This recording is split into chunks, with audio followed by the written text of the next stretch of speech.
Hello everyone, मेरा नाम है नरेश कोरी और आप देख रहे हैं मेरा यूट्यूब चैनल थर्मल इंजीनियरिंग के लेक्चर सीरीज। आज हम लोग पावर प्लांट इंजीनियरिंग के यूनिट 3 के लेक्चर 6 की तरफ जाएंगे, जिसमें हम लोग पढ़ने वाले हैं मल्टी रिटोट स्टोकर। देखिए दोस्तों, लास्ट लेक्चर में मैंने आपको प्रिंसिपल ऑफ अंडरफिट स्टोकर के बारे में पढ़ाया था और उसके दो टाइप थे, जैसे कि मैंने बताया था, सिंगल रिटोट स्टोकर और दूसरा होता है मल्टी रिटोट स्टोकर। दोस्तों, हमारे लिए मल्टी रिटोट स्टोकर काफ़ी इंपॉर्टेंट है, जिसके जीटीयू में आने के चांसेस ज़्यादा है। ये सवाल जीटीयू में 2 बार आ चुका है, 3 मार्क्स का सवाल है। अगर ये सवाल आपको पूछा जाता है तो आपको फिगर ड्रॉ करनी है, इसका कंस्ट्रक्शन समझाना है, वर्किंग समझाना है और एडवांटेज डिसएडवांटेजेस के बारे में आपको लिखना है। तो मैं सबसे पहले आपको फिगर की जियोमेट्री समझा दूँ। देखिए दोस्तों, आप लोग देख सकते हैं, जैसे ये है हमारा मल्टी रिटोट स्टोकर, अंडरफिट स्टोकर का एक इम्पॉर्टेंट टाइप।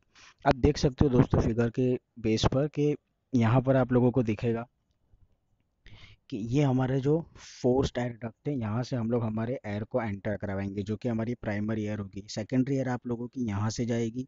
ये है हमारा स्टोकर रैम। स्टोकर रैम रखने का मतलब क्या होता है? स्टोकर रैम इसीलिए रखा जाता है क्योंकि हम हमारे जो ग्रेट होंगे, उस ग्रेट को पुशर्स के थ्रू रेसिप्रोकेटिंग मोशन देंगे। दोस्तों, आप लोगों ने रेसिप्रोकेटिंग मोशन और रोटरी मोशन के बारे में ऑलरेडी फर्स्ट सेमेस्टर में ईएमई में पढ़ लिया है। रेसिप्रोकेटिंग मोशन का मतलब होता है या तो हॉरिजॉन्टल मोशन या तो वर्टिकल मोशन, और रोटरी मोशन का मतलब होता है जो 360 डिग्री रोटेशन करता है। ठीक है, तो इसी तरह से रोटेशन हम लोगों को यहाँ पर मिलेगा, एज यू कैन सी। दूसरी बात आप देख सकते हो, ये है आपका 2 ईयर। यहाँ पर होगा आपके वेरियस जोन, जो आप लोगों के स्टोकर में ऑलरेडी आ चुके थे, जैसे कि इंकेंडिसेंट जोन, डिस्टिलेशन जोन, ग्रीन कोल जोन। ये होगा आपका एक्सटेंशन ग्रेड। ग्रेड को थोड़ा एक्सटेंड कर दिया गया इसके अंदर। यहाँ पर होगा आपके लिए ड्राफ्ट गेज, कनेक्शन सिस्टम, और एंड में ओवर हियर यहाँ से हम लोग हमारी ऐश को डिस्चार्ज करेंगे, जिसको हम लोग बाहर निकालेंगे। दूसरी बात होगा, आप देख सकते हो यहाँ पर आप लोगों को दिया हुआ है विंड बॉक्स डैम्पर। डैम्पर दोस्तों क्या होता है? One type of swinging system होता है। जिस तरह से सीसो होता है, दो तरफ बैठ करके ऊपर नीचे किया जाता है, इसी तरह से डैम्पर सिस्टम होता है।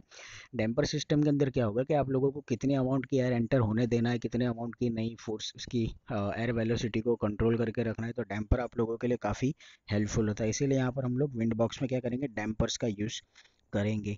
आप लोग देख सकते हो दोस्तों, फिगर में पुशर्स आप लोगों को दिख रहा होगा। ठीक है, पुशर्स बेसिकली क्या है? तो आप लोगों की जो ये रैम होगी, इस रैम को हॉरिजॉन्टल मोशन देने के लिए यूज आएगा, मतलब कि रेसिप्रोकेटिंग मोशन देने के लिए यूज आएगा, जो कि आपका स्टोकर रैम है। ठीक है, जिसके बेस पर आपका स्टोकर मूवमेंट करने वाला है, बैड जिसको हम लोग बोलते हैं, जिस पर हमारा बैड मूवमेंट करने वाला है। और ये जो बैड लाइनिंग है, इसी के ऊपर होगा हमारा फ्यूल, जहाँ पर होगा हमारा कंबशन। तो ये था हमारे मल्टी रिटोट अंडरफिट स्टोकर का कंस्ट्रक्शन। मैं लाइन टू लाइन आप लोगों को समझाता हूँ कंस्ट्रक्शन क्या होगा। It consist of series of alternate retort and 2 tuyere box for supply of air. आप देख सकते हो यहाँ पर नंबर ऑफ लेवल्स आप लोगों को दिए, जैसे कि 1 2 3 4 5। ठीक है, तो ये नंबर ऑफ लेयर्स है, जिसको बोलते हैं अल्टरनेट रिटोट। और ऊपर होगा आपका 2 ईयर बॉक्स के, जहाँ पर आप लोगों को फ्यूल का एंटर करवाना है। ठीक है, तो ये हमारा एक लेयर हुआ। Second, each retort is fitted with reciprocating ram. मैंने आप लोगों को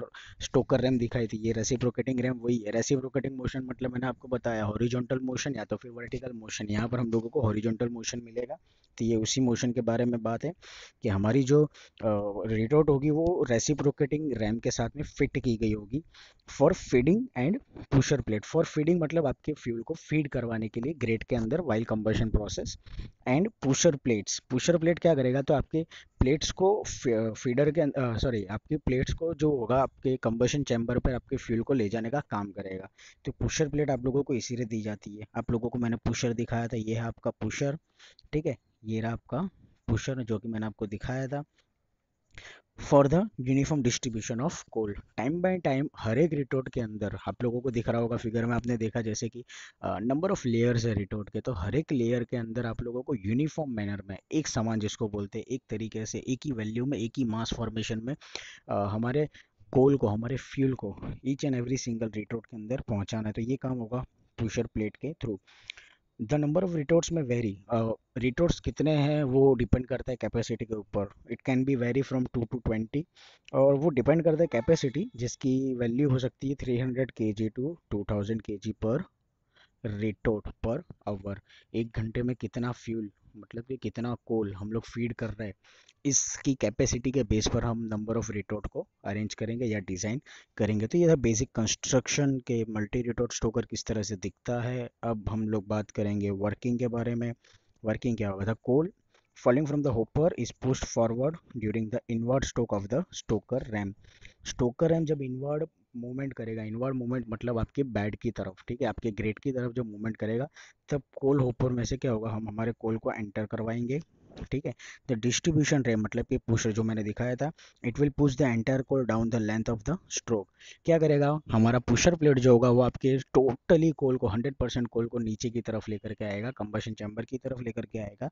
the stroke length of the pusher can be varied as desired. आप देख सकते हो कि पुशर अलग अलग साइज के, सबसे ऊपर जो है यहाँ पर कम लेंथ होगी, फिर थोड़ी ज़्यादा लेंथ, फिर ज़्यादा लेंथ और फिर बाद में ज़्यादा लेंथ। तो ये जो स्ट्रोक लेंथ है, इसके स्ट्रोक लेंथ वेरी होगी। जैसी आपकी पुशर सबसे ऊपर टॉप लेवल का जो लेयर होगा उसकी स्ट्रोक लेंथ कम होगी, जब से लास्ट लेयर का रिटोट होगा वहाँ पर पुशर की आपकी स्ट्रोक लेंथ ज़्यादा होगी। The slope of the stroke helps in moving the fuel bed. आप लोगों का जो स्लोप होगा, आप देख सकते हो कि रिटोट मल्टी रिटोट में आप लोगों को स्लोप मिल रहा है। ये स्लोप देने का मीनिंग यही है कि आपका जो फ्यूल होगा वो स्लोली स्लोली स्लोप की वजह से नीचे गिरते हुए आएगा। और स्लोपी होने की वजह से क्या हो रहा है यहाँ पर, it will it will help in moving the fuel bad. आपका जो फ्यूल होगा वो कम्प्लीटली बैड की तरफ मूव होगा, मतलब कि बैड के ऊपर ही फॉल होगा, फॉल उसके ऊपर ही गिरेगा। And this fuel bed movement keeps it slightly agitated to break up clinker formation। आप लोगों ने देखा होगा कि ओवरफिट स्टोकर में क्लिंकर फॉर्मेशन होने के चांसेस रहते थे। क्यों? क्योंकि वहाँ पर जो फ्यूल था वो एक साथ में आ रहा था। यहाँ पर स्लोपी फॉर्मेशन की वजह से क्या हो रहा है कि आपका जो फ्यूल होगा वो थोड़े थोड़े फॉर्मेशन में आएगा। स्लोप के ऊपर आपने देखा होगा, जैसे आप पानी को हम लोग कभी भी फ्लो करवाते हैं तो वो पूरा का पूरा फ्लोट होकर के नीचे नहीं जाता है। थोड़े बहुत पार्टिकल्स जो रहते हैं वो स्लोप की सरफेस के साथ में चिपके हुए भी रहते हैं। फ्लो तो होने वाला है लेकिन वो धीमे धीमे होगा। सेम मैनर में यहाँ पर भी होगा कि आप लोगों का जो फ्यूल है वो फ्यूल कंप्लीटली बेड की तरफ जाने तो वाला है, लेकिन क्या होगा कि it will move down slowly slowly, ठीक है। जो फॉर्मेशन होंगे थोड़े बहुत पार्टिकल सॉरी जो थोड़े बहुत पार्टिकल्स होंगे फ्यूल के, वो पार्टिकल्स आप लोगों के स्लोप के ऊपर ही सरफेस के साथ में चिपक के रहेंगे। वो भी फ्लो तो होंगे लेकिन आफ्टर सम टाइम जैसे जैसे फोर्स मिलते जाएगा वैसे वैसे। तो इसकी वजह से क्या होगा कि जो क्लिंकर फॉर्मेशन होने के चांसेस रहते हैं वो क्लिंकर फॉर्मेशन होने के चांसेस बहुत ही कम हो जाएंगे। Next, the primary air is supplied to the fuel bed from the main wind box situated below the stoker. ये आप लोग देख सकते हो फिगर में, मैंने बताया था यहाँ से जो होगी हम हमारे प्राइमरी एयर को सप्लाई करेंगे। और एयर क्यों सप्लाई की जाती है दोस्तों, वो तो आपको पता ही है, क्योंकि एयर के अंदर ऑक्सीजन होगा। Oxygen is the main content for the combustion process. किसी भी चीज़ को अगर हम लोगों को कंबस्ट करना है तो ऑक्सीजन तो चाहिए ही चाहिए। तो क्या होगा, हम लोग ये बॉटम साइड से हम एटमॉस्फेरिक एयर को एंटर करवाएंगे हमारे गेट सिस्टम के, स्टोकर सिस्टम के अंदर। प्राइमरी एयर वहाँ से हम लोग सप्लाई करवाएंगे और सप्लाई करने की वजह से क्या होगा, हमारे फ्यूल का कंबशन शुरू हो जाएगा। The partly burned coal moves on the extension grate. आप लोगों को एक्सटेंशन ग्रेड मैंने दिखाया था, ये है हमारा एक्सटेंशन ग्रेड। अगर कोई अनबर्न्ड पार्टिकल है, मतलब पार्टली कंबस्टेड है, शुरुआत में तो डेफिनेटली जो हमारा पहला लेयर होता है इंकेंडिसेंट को जोन, जो कि पार्टली कंबस्टन वाला जोन होता है, कि जहाँ पर थोड़े से ही फ्यूल, थोड़ा सा ही पार्ट का बर्न हुआ है आपके फ्यूल का, ठीक है। तो वहाँ से फिर वो क्या करेगा, एक्सटेंशन ग्रेड की तरफ ले जाएगा हमारे फ्यूल को। और ये एक्सटेंशन ग्रेड में फिर क्या होगा कि हम लोगों को यहाँ पर फुल्ली कंबशन मिलेगा हमारे फ्यूल का। The low pressure air entering into the extension grade wind from when main wind box is supplied to the thinner fuel pad on the extension grade। the जो भी लो प्रेशर एयर आप लोगों के enter हो रही है, क्योंकि low pressure इसीलिए बोला गया है कि आप लोग विंड बॉक्स के अंदर से हम हमारे एयर को ट्रांसफर कर रहे हैं, तो डेफिनेटली यहाँ पर प्रेशर थोड़ा बहुत डाउन हो जाएगा। तो ये जो लो प्रेशर एयर होगी वो एक्सटेंशन ग्रेड के थ्रू, और आपकी जो विंड होगी जो मेन विंड बॉक्स की तरफ होगी, वो आप लोगों को एक छोटा सा लेयर बना के देगी फ्यूल के कंबशन के लिए, जो कि एक्सटेंशन ग्रेड में जनरेट होगा। फिर क्या करते हैं हम लोग, the quantity of air supplied is regulated by an air damper. जैसे कि मैंने समझाया था, एयर डैम्पर क्या होता है, तो आप लोग फ्लो को रेगुलेट करना चाहो तो कर सकते हो। तो इसी तरह से हम लोग क्या करते हैं, डैम्पर को पूरी तरह से ओपन कर सकते हैं। डैम्पर को जैसे ही आप ओपन करोगे तो much amount of air, axis air जिसको बोलते हैं, ज़्यादा की एयर, वो आप लोगों की एयर आपके एक्सटेंशन ग्रेड में सप्लाई होगी। और जैसे एक्सटेंशन ग्रेड के थ्रू आप लोगों को मैक्सिमम एयर का सप्लाई मिल रहा है, वहाँ पर आप लोगों को फुल्ली कंबशन मिलने के चांसेस हो जाते हैं। This stoker can burn large variety of coal efficiently except coals with high ash content. ये जो हमारा स्टोकर है, इस स्टोकर के अंदर हम लोग मैक्सिमम अमाउंट का फ्यूल कंबस्ट कर सकते हैं। हाँ, लेकिन कंडीशन सिर्फ इतनी है कि कोल हम लोगों को ऐसा यूज़ करना है कि जिसके अंदर ऐश कंटेंट काफ़ी कम हो, क्योंकि जितना ऐश होगा उतना ही हम लोगों के लिए चांसेस होगा कि क्लिंकर फॉर्मेशन हो, वेजिटेशन ज़्यादा हो। ठीक है, तो हम लोग क्या करते हैं कि ऐसे कोल का यूज़ करेंगे कि जिसमें ऐश कंटेंट काफ़ी कम हो। फिर क्या होगा कि जो भी यहाँ पर आपके फ्यूल का कंबशन हो रहा है, उसकी जो ऐश होगी वो फ्रॉम दिस साइड नीचे की तरफ हो जाएगी। देखो, स्लोप देने का एक फ़ायदा ये भी है कि स्लोप की वजह से क्या होगा कि आपकी जो भी ऐश जनरेट होती जा रही है वो सारी की सारी ऐश ये ऐश डिस्चार्ज पोर्शन के थ्रू सीधी एक ही जगह पर जमा हो जाएगी ऐश पिट के अंदर। तो यहाँ पर क्या है कि आप लोगों को स्पेशल अरेंजमेंट करने की जरूरत नहीं है कि भाई ऐश को डिस्चार्ज करने के लिए क्या करना है। स्लोप की वजह से क्या हो रहा है, क्योंकि ऐश एक सॉलिड पार्टिकल है, आप लोग सभी लोग जानते हो, ठीक है, कार्बन फॉर्मेशन है वन टाइप ऑफ, तो वो इजीली फ्लोट होकर के नीचे आ सकता है। तो ये हमारे लिए सबसे बड़ा एडवांटेज हो जाएगा। दूसरी चीज़ हम लोग देखते हैं। हाँ ठीक है। हाँ, तो ये वर्किंग था, कंस्ट्रक्शन था मल्टी रिटोट स्टोकर के बारे में। अब दूसरी चीज़ हम लोग देखते हैं इसके एडवांटेजेस के बारे में कि क्या क्या एडवांटेजेस होते हैं मल्टी रिटोट स्टोकर के।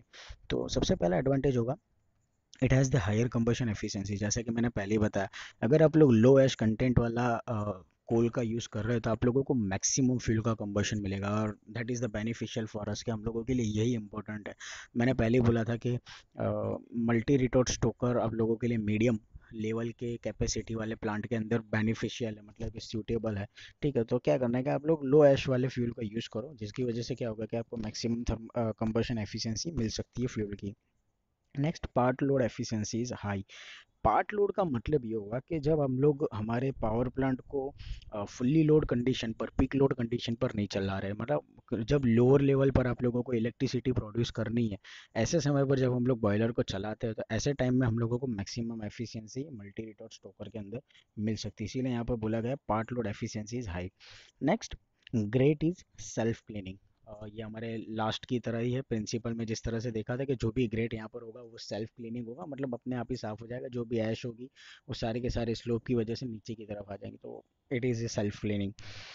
Smokeless operation is possible even at high load. Smokeless इसीलिए कहा गया क्योंकि यहाँ पर हम लोग जो कोल यूज़ करने वाले हैं वो लेस ऐश कंटेंट होगा। अब जितनी कम ऐश वाला फ्यूल हम लोग यूज़ करेंगे, डेफिनेटली स्मोक के जनरेट होने के चांसेस कम हो गए। दूसरी बात कि हम लोग यहाँ पर पार्टली कंबशन नहीं कर रहे हैं, हम लोग यहाँ पर फुल्ली कंबशन करने वाले हैं। फुल्ली कंबशन की वजह से क्या होगा कि जितना ज़्यादा फ्यूल का कंबशन होगा उतने ही कार्बन मोनोऑक्साइड के पार्टिकल कम जनरेट हो गए। तो डेफिनेटली आप लोगों के लिए क्या होगा कि स्मोक जो जनरेट हो रहा है वो काफ़ी कम होगा। तो इसीलिए यहाँ पर बोलते हैं कि स्मोकलेस ऑपरेशन इज़ पॉसिबल। कब? जब आप लोगों को पिक लोड कंडीशन मिल रही है तब, मतलब कि जब हम लोगों को मैक्सिमम अमाउंट में इलेक्ट्रिसिटी प्रोड्यूस करनी है, even at high load condition. High load condition मतलब जैसे कि समर सीजन के जब इलेक्ट्रिसिटी की डिमांड ज़्यादा होती है, ऐसे टाइम में क्या है कि भाई बॉयलर को हम लोगों को मैक्सिमम रेंज पर चलाना पड़ता है, मैक्सिमम इलेक्ट्रिसिटी प्रोड्यूस करनी पड़ती है। तो ऐसे टाइम पर भी क्या होगा कि आपका multi rater Stoker is very helpful, कि आप लोगों को स्मोकलेस ऑपरेशन मिल सकता है। Next one is combustion rate is considerable higher. Combustion rate आपके अंडर फिट स्टोकर से काफ़ी हाई होगा। कंबशन रेट मतलब कि फ्यूल का कंबशन, आप लोगों को ज़्यादा एनर्जी देने नहीं पड़ेगी और आपके फ्यूल का मैक्सिमम अमाउंट में आप कंबशन कर सकते हो, इसीलिए combustion rate is considerable higher. Disadvantages देख लेते हैं कि बेसिक डिसएडवांटेजेस क्या है। First one is initial cost is high. इसकी स्टार्टिंग कॉस्ट हाई है, मतलब कि इन्वेस्टमेंट काफ़ी हाई होगा with compare to stoker firing system. Other other other मतलब कि अंडरफीड, अंडरफीड की बात हो रही है। Next, space requirement is large. आप लोगों को मल्टी रिटोट स्टोकर को अगर सिचुएट करना है तो आप लोगों को ज़्यादा से ज़्यादा स्पेस चाहिए, ग्राउंड एरिया ज़्यादा चाहिए आप लोगों को इसको बनाने के लिए, इसको सिचुएट करने के लिए, वर्किंग कंडीशन में लाने के लिए। Clinker formation can not be eliminated. देखो, मैंने कंस्ट्रक्शन में ये बताया था कि क्लिंकर फॉर्मेशन हम लोग बचा सकते हैं, ब्रेकअप हो सकता है, लेकिन क्लिंकर जनरेट नहीं होगा ऐसा नहीं है। क्लिंकर फॉर्मेशन जनरेट तो होगा ही होगा, कम अमाउंट में होगा, लेकिन क्लिंकर फॉर्मेशन तो होगा ही। हाँ, एक चीज़ नहीं हो सकती, वो ये है कि जो भी क्लिंकर जनरेट हो रहे हैं हम लोग उसको एलिमिनेट नहीं कर सकते, हम लोग उसको बचा नहीं सकते। ठीक है। Next one, high rate of wear and tear due to moving part. देखिए इसके अंदर रेसिप्रोकेटिंग मोशन मिल रहा है। रेसिप्रोकेटिंग मोशन मिल रहा है इसका मतलब ये हुआ कि आप लोगों के पास में पुशर है, रैम है, जो कि मूविंग पार्ट्स है। अब सीधी सी बात है, अगर मूविंग पार्ट है तो फ्रिक्शन लगेगा, और फ्रिक्शन लगेगा तो देयर इज ए चांस के वियर एंड टीयर हो। तो after some time you have to be careful about the, sorry, you have to be careful to maintain your pushers and the ram, क्योंकि reciprocating motion है मतलब कि moving parts है, तो definitely हम लोगों को क्या होगा कि मूविंग पार्ट्स का मेंटेनेंस करना पड़ेगा। तो यहाँ पर आप लोगों को ज़्यादा अमाउंट में, हाई रेट में आपका वियर एंड टीयर मिलेगा पुशर्स के अंदर, रेसिप्रोकेटिंग मोशन जहाँ पर हो रहा है रैम के अंदर। ठीक है।